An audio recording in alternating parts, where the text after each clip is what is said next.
ایک سٹیج پہ تو اب ہمارے پاس آپشن سوائے اس کے اب یہ نہیں رہا تھا کہ ہم کم از کم چلیں کنفیڈریشن ہی بنا لیں. وہ بھی موقع جانے دیا ہمیں, اس میں کیا حرض تھا. آج جو دونوں علیحدہ ملک ہی بن گئے, کیا یہ اچھا نہ ہوتا کہ کنفیڈریشن ہی بنا لیتے. اب آگے آج تاریخ ہمیں منہ چڑھا رہی ہے. اب ہم یہ کہتے ہیں کہ یار اچھا تو یہ پھر تو بہتر تو یہ تھا 6 نکات ہی مان لیتے ہیں. وہ تو اینڈ تک یہ کہتا رہا کہ 6 نکات کو حدیث ہے. یہ تو میں نے خود پڑھا ہے چیز. کہتا ہے 6 نکات کون کہتا ہے, کہتے کون جاہل ہے کہ جو 6 نکات پہ ڈیبیٹ ڈائیلاگ نہیں کر سکتا. ہم کرنے کو تیار نہیں. لیکن اس لیے پھر مفتی بانی اور یہ سارے جو رول وہ اپنی جگہ ہیں, ظاہر ہے دونوں طرف سے ہوا. ہم یہ نہیں کہہ سکتے کہ دیکھیں نا یہ جنرل ٹیکا خان آپریشن سرڈ رائٹ کے بعد میں انہوں نے پریس کانفرنس جب کی تو ظاہر بنگالیوں کو جلتی پہ اور تیل چھڑکا. انہوں نے کہا جو تعداد بتائی جا رہی ہے اتنی نہیں ہے, اصل میں اتنے ہزار اصل میں مرے ہیں. میں کہتا ہوں 1000 بھی مرے, سارے مرے تو ہیں. میرا خیال ہے کہ ایسا لگتا ہے, یعنی دیکھیں ہمیں یہ سمجھنے کی ضرورت ہے فوجی دماغ فوجی ہوتا ہے, اس کا قصور نہیں ہے. ایوب خان مارشل لا لگانا چاہتے تھے. یحییٰ خان نے کہا جنرل صاحب دیکھ لیں, چونکہ ہم اگر سڑک پہ آئے تو آپ کو پتہ ہے پھر کسی نے ہمیں گالی نکالی تو ہم تو اس کو شوٹ کریں گے. یہ راؤ رشید نے بھی کہا. لیکن آپ فوجی کو آپ بلیم نہیں کر سکتے. یہاں فوج کو لانے والے کون ہیں؟ صرف فوج رسپانسبل نہیں. ظاہر ہے ایسے لوگ بھی تو ہیں نا, ہمارے آج بھی سامنے ہیں. سیاستدان بک جاتا ہے. سیاستدان ذرا تھوڑا سا یونٹی شو دکھائے نا, فوجی جا کے کہتا ہے کہ آپس میں ڈویژن ہو. وہ جو اپوزیشن میں ہوتا ہے اس کی کوشش ہوتی ہے کہ یہ اس کا کر دے.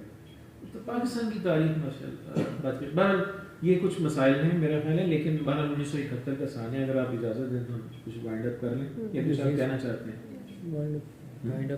مختصر یہ ہے ہم اس اب تک کی جو بات ہے میرا خیال ہے وائبز یہ آ رہی ہیں کہ پاکستان اور بنگلہ دیش دونوں ممالک کو اب جو تلخ ماضی ہے اس سے سبق سیکھتے ہوئے, بھلانا نہیں چاہیے, سبق سیکھتے ہوئے جہاں جہاں جن جگہ پہ جس سے کوئی غلطیاں اور جو بلنڈرز ہوئے ہیں ان کو ریکٹیفائی کرنے کا بس ایک ہی وے فارورڈ ہے کہ دونوں کو مستقبل کے لیے آپس میں جڑنے کی پوری کوشش کرنی چاہیے. اور اس میں ایک بڑی اہم چیز جو پہلے بھی نہیں ہو رہی تھی آج بھی نہیں ہو رہی. ہم یہ تو بڑا کہتے ہیں لیکن ہم یہ چاہتے ہی نہیں ہیں. جب آپ ہر وقت یہ کہیں گے کہ بنگالی وردار تو بنگلہ دیش تعلقات کیسے سوچنے والی بات ہے. بنگلہ دیش سے اچھے تعلقات آپ کی قومی ضرورت بھی ہے, مجبوری بھی. چلے مجبوری سمجھ لیں, اس کے علاوہ آپشن نہیں ہے. آپ کی زندگی تو دشمن ہی دشمن ہے, آپ ایک اور اپنا خام کا دشمن بنا رہے ہیں. بنگلہ دیش کو اور پاکستان کو آگے آنا پڑے گا دونوں. یہ معاشی طور پہ دونوں خطے کی اکانومیز کے لیے ضروری ہے. پھر یہ دیکھیے گا خطے میں امن اور بہتر ہوگا انشاءاللہ. انڈیا پہ پھر اور پریشر بڑھے گا. پھر انڈیا ہیجمونک جو اس کے ڈیزائنز ہیں یہ پوری طرح سے اس کو شاید مشکل ہو جائے. انڈیا کی ڈپلومیسی کا ان کی کوشش بھی یہی ہے کہ بنگلہ دیش اور پاکستان نزدیک نہ ہو. اور یہ ظاہر ہے یہ ان کا رائٹ ہے, وہ اس کے لیے کوشش کریں. اب ہماری ڈپلومیسی کہاں پہ ہے؟ ہماری یہ ہونی چاہیے کہ بنگلہ دیش اور پاکستان, اور ہمارے لیے تو راستہ زیادہ آسان ہے. ہمارے ہاں مذہب صاحب کہتے ہیں ہم اکٹھے بھی تو رہے ہیں, بہت سارے بھی ابھی نسلیں موجود ہیں, تو کئی ایسے عوامل ہیں جو ہمارے زیادہ امکان ہیں. اور دوسری طرف انڈیا اور بنگلہ دیش کے مسائل ٹھیک ٹھاک موجود ہیں, کہ بارڈر پرابلمس ہیں, کافی ایشوز ہیں. تو انڈیا بنگلہ دیش کو, کمزور بنگلہ دیش کو یا اس بنگلہ دیش کو تو پسند کرتا ہے جو ہمیشہ اس کے ڈپینڈنٹ تھوڑا تھوڑا رہے. ایک انڈیپینڈنٹ, ریئل انڈیپینڈنٹ, اسٹیبل. یہ میں آپ کو بتا دوں کہ پاکستان کو تو بلکہ بنگلہ دیش کی مدد کرنی چاہیے. Political stability of Bangladesh is in the interest of Pakistan as well. بس اس سے زیادہ کیا کہیں, میرا خیال ہے ہسٹوریا کے اساتیر سے غازی محمد عبداللہ اور میرے تمام عزیز طلباء اور طالبات، ہم سب آپ سے اجازت چاہتے ہیں. امید ہے آج کی اس گفتگو سے اگر آپ نے کچھ اچھا سبق لیا ہے تو اس میں ہمارا کوئی کمال نہیں ہے، اس میں آپ کی سماعتوں کا کمال ہے. اور اگر آپ ہم سے کوئی اس میں سہو ہوا ہے، کوئی غلطی ہوئی ہے، کوئی کوتاہی ہوئی ہے، یا کہیں پہ کوئی مبالغہ آرائی ہوئی ہے، یا کسی کی اگر خدا نخواستہ انجانے میں کوئی دل آزاری ہے، تو میرا خیال ہے کہ اس پہ معذرت کی بجائے میں یہی عرض کروں گا کہ یہ جو علم کا راستہ ہوتا ہے اس میں اخلاص کے ساتھ ایک دوسرے کی غلطیوں کو برداشت کر کے پھر آگے بڑھنا چاہیے. تو آپ کی رائے کا ہمیں انتظار رہے گا اس پروگرام کے حوالے سے. آخر میں یہی کہوں گا کہ پاکستان بنگلہ دیش دوستی زندہ باد.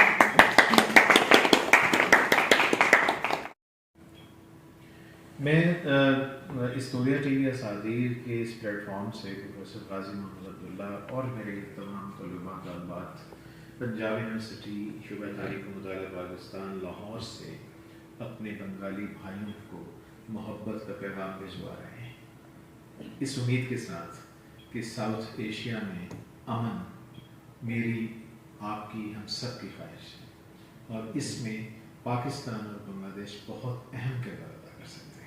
ہمیں آپ سے محبت ہے. ہماری غلطیاں، آپ کی غلطیاں، یہ ساری اپنی جگہ، لیکن ہمیں مستقبل کے لیے، اپنے عوام کے لیے، اپنے لوگوں کے لیے اکٹھے ہو کر دوستی کے ساتھ، محبت کے ساتھ آگے بڑھنا ہے. یہی پیغام ہے.